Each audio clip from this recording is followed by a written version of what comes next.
Hey, what's up, y'all? Hope you're doing well today. So let's get right down to business, shall we? In case I wasn't aware of this, this Tuesday we got some reveals from Hasbro. One of them being yet another Amazon exclusive 2-pack now for the Kingdom line. Now, a bit of history on these Amazon exclusives. Last year there were three main ones that caused a lot of issues.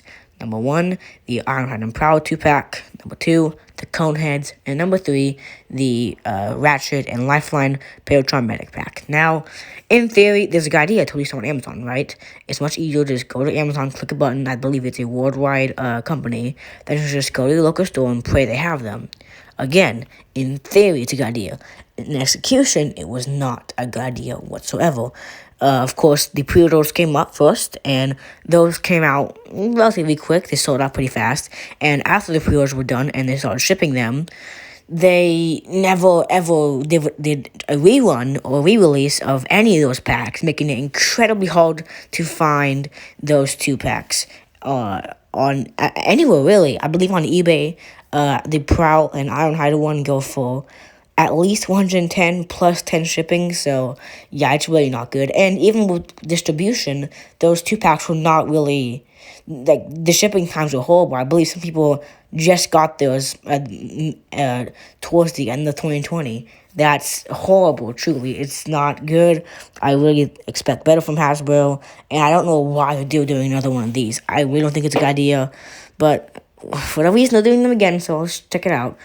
First, let's check out the Earth Mode Mirage. It's actually a very interesting 2-pack, because, again, it consists of Earth Mode Mirage, and I believe that's supposed to be an Earth Mode Dinobot? Grimlock, I believe, something like that. But let's get right into it. So let's take a look at Mirage in this bot mode. Alright, so to Hasbro's credit, this bot mode actually does look pretty good, you know. It looks like a very spot-on representation of Mirage from the original G1 show. It looks like it just left off the screen. And, you know, I'm not the biggest fan of the design personally, but I still think it looks like a fantastic toy. I do believe the weapons are just a carryover from that Siege mode, which, you know, is fine. Although the actual figure itself appears to be a very heavy remode / retool, almost a completely new mode from that original Siege figure. Coming to take a look at his vehicle mode. This is an aspect of the figure that I'm less enthusiastic about. At least me personally, it looks like a very odd vehicle mode. It's most likely very accurate to what an actual race car of that time would look like, but I'm just not a huge fan of the design aspects to it. I don't really like those, I believe those events, I believe, behind the seats. I'm not a big fan of those.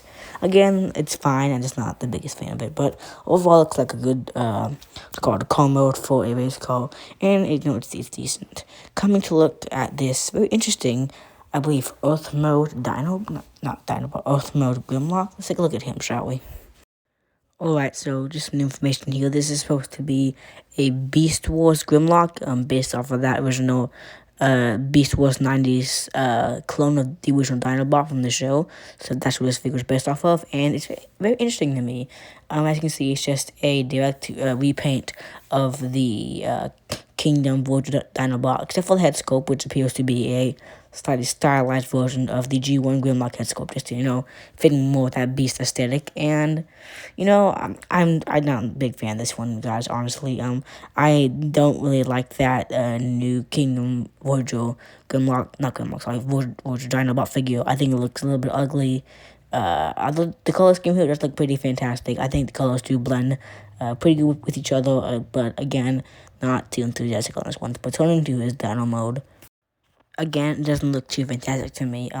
I still do really not like this Dino Mode. I think it's, you know, very lackluster, especially those hands and that undercarriage. It really does look very ugly to me. But again, the color scheme does look fantastic. And while it's, you know, definitely not that original 90s Beast Wars Grimlock toy that we got, I think it definitely is.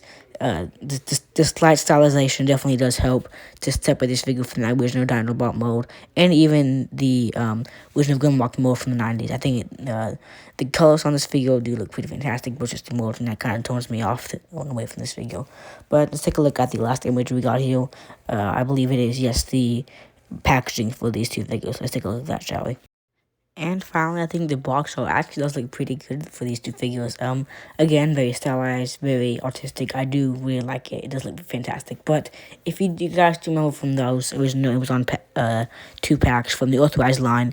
The Ironhead and Prowl and the Coneheads pack did combine to make one big image, and that is what appears to be happening in this little box right here. So that does lead me to believe that there might be another one of these exclusives. I believe the rumors for those are a pterosaur and a Earth Mode Sideswipe. So again, I'm not enthusiastic about another one of these Amazon exclusives. I really don't know why Hasbro insists on keeping to do these. It's just not guiding in my opinion. But again, the box art does look fantastic. Again, keeping with that current Kingdom style with those colors. Again, it looks beautiful in my opinion. But that being said, guys, thank you so much for tuning in. Let me know what y'all thought in the comments below.